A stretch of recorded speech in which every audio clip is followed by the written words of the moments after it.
आप सही भक्तों को राधे राधे।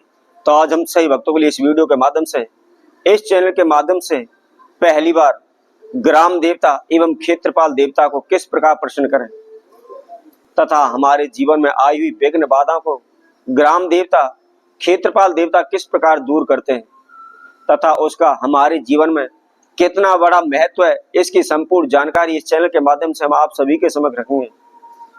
यदि आप हजारों प्रकार के तंत्र मंत्र ओने टोटके कर रहे हैं लेकिन फिर भी आपकी समस्याएं दूर होने का नाम नहीं ले रही, आपकी जिंदगी बद से बदतर हो चुकी है, खाने के लिए घर में अन्न के दाने भी नहीं बचे हैं, आपका संपूर्ण जीवन तहस नहस हो रहा है, घर के बर्तन तक बिक चुके हैं, परंतु कर्जे से आपको मुक्ति नहीं मिल पा रही, ना ही आपके पास कोई भी काम धंधा मिल रहा है, ना ही आप कोई भी कारोबार व्यापार कर पा रहे हैं, नौकरी भी आपके पास नहीं है। तो ऐसे में आप क्या करें?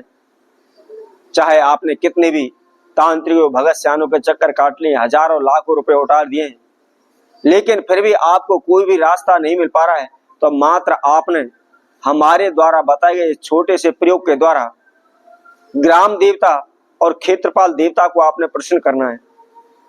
ग्राम देवता जहां भी हम रहते हैं उस एरिया का वह देवता माना जाता है, और जिस घर का, जिस एरिया का वह मालिक हो, यदि वह हमसे रुष्ट हो जाए तो कभी भी हमारे घर परिवार में सुख शांति नहीं रह सकती, कभी भी हमारे जीवन में उन्नति बरकत नहीं हो सकती।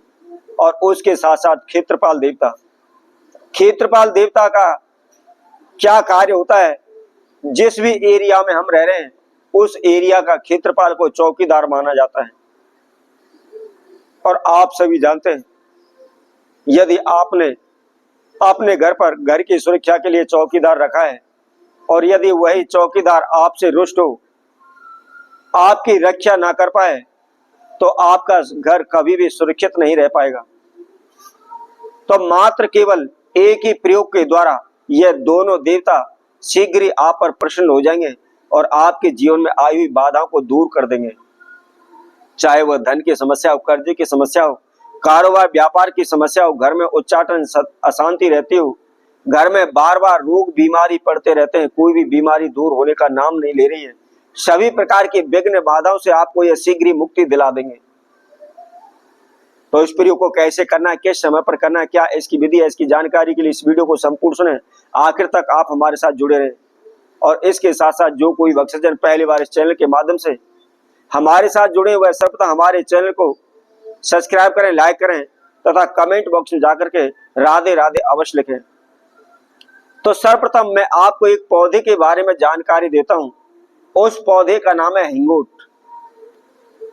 तो हिंगोट का जो पौधा होता है उसके अंदर ग्राम देवता तथा क्षेत्रपाल देवता का वास माना गया है। और इसके साथ साथ वैदिक शास्त्र के अनुसार इसके अंदर शनि तथा राहु का भी वास माना गया है। शनि देव, राहु देव का भी प्रतीक इस पौधे को माना गया है। तो हिंगोट पौधे के अंदर अनेकों प्रकार की दिव्य शक्तियां विराजमान है। इसके द्वारा अनेकों प्रकार के तंत्र मंत्र भी किए जाते हैं, ओने टोटके भी किए जाते हैं। उसके साथ साथ नेगेटिव एनर्जी, बुरी बलाओं, नजर टोक इत्यादि में इसका प्रयोग किया जाता है। यदि आपकी कुंडली के अंदर राहु दोष है, शनि दोष है, या शनि की 7.5 चली हुई है, शनि की बकरी दशा चली हुई है, राहु की बकरी दशा चली हुई है, तो आपको क्या करना है? शनि नक्षत्र में मात्र केवल छोटी सी इसकी जड़ ला करके और विधिवत उसका शुद्धिकरण करके, उसका पूजन करके आप अपने राइट हैंड पर इसको बांध लेते हैं तो शीघ्र ग्रह दोष से आपको मुक्ति मिल जाएगी। कभी भी शनि राहु का प्रकोप आपके ऊपर नहीं होगा, कभी किसी प्रकार का हानि नुकसान आपके जीवन में नहीं होगा। मात्र केवल हिंगोट की जड़ बांधने से ही आपकी ग्रह पीड़ा दूर हो जाती है। किसी भी प्रकार की कोई अनुष्ठान, हवन, यज्ञ, उसके साथ साथ किसी प्रकार का कोई भी नग धारण करने की आपको जरूरत नहीं पड़ेगी। वे फिजूल में आपको हजारों रुपए नग में लौटाने की आवश्यकता नहीं पड़ेगी, मात्र केवल इसकी जड़ आप बांध लें। अब यदि आपके घर के बर्तन तक बिक चुके हैं, घर में अन्न के लिए, खाने के लिए अन्न के दाने भी नहीं बचे, आपका संपूर्ण जीवन तहस नहस हो रहा है, तो धन प्राप्ति के लिए, कर्जा से मुक्ति के लिए आपको इसका क्या प्रयोग करना है? सर्वप्रथम आपको इसके अंदर आपने शुभ नक्षत्र का इंतजार करना है। रवि पुष्य नक्षत्र, गुरु पुष्य नक्षत्र, मकर संक्रांति, उसके साथ साथ स्वाति नक्षत्र, ये 4 समय ऐसे हैं जिन समय पर आप इस महाप्रयोग को कर सकते हैं। सुबह के समय, इसके साथ साथ जिस समय पर भी यह नक्षत्र पड़ रहा है उस समय पर ही आपने इस प्रयोग को कर देना है। कैसे करना है? सुबह नहा धो करके, फ्रेश होकर के, धुले हुए वस्त्र धारण करके आप जो भी नित्य कर्म करते हैं, जो भी पूजा पाठ करते हैं, सर्वप्रथम आप उस पूजा पाठ को करें। और इसके साथ साथ मैं एक बात और आपको बता देता हूं, यदि आपके घर में भूत प्रेत का साया है, नेगेटिव एनर्जी है, तो मात्र केवल इसकी लकड़ी ला करके आपने अपने घर के अंदर नवग्रह शांति का हवन कर देना है। शीघ्र ही भूत प्रेत का साया आपके घर से दूर भाग जाएगा, कभी भी आपके घर में नेगेटिव एनर्जी प्रवेश नहीं करेगी। अब इसके साथ साथ जैसा कि मैंने धन प्राप्ति के लिए, कर्जा से मुक्ति के लिए उपाय बता रहा था, नहा धो करके, फ्रेश होकर के, नित्य कर्म करने के बाद आपने इस पौधे के पास जाना है और साथ में मात्र केवल 5 अगरबत्ती और 2 आपको लड्डू लेने और उसके साथ में थोड़े से आपको पीले चावल लेने। तो वहां जाकर पीले अक्षत अपने हाथ में रखें।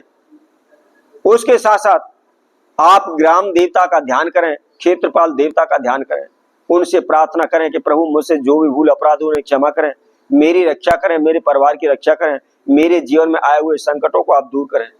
इस तरह प्रार्थना करने के बाद आपने उन अक्षतों को उस पौधे की जड़ में चढ़ा देना है जो हमने आपको हिंगोट का पौधा बताया था।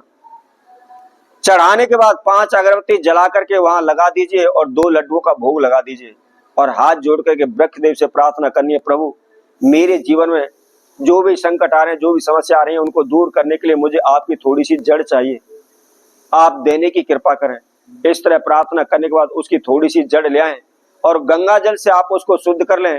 थोड़ा सा आप हल्दी, रोली, कुमकुम के द्वारा उसका पूजन कर लें और पूजन करने के बाद आपको क्या करना है, लाल कपड़े में उसको बांध करके जहां भी तिजोरी है, तिजोरी के अंदर आप पैसों के नीचे उसको दबा करके रख दीजिए।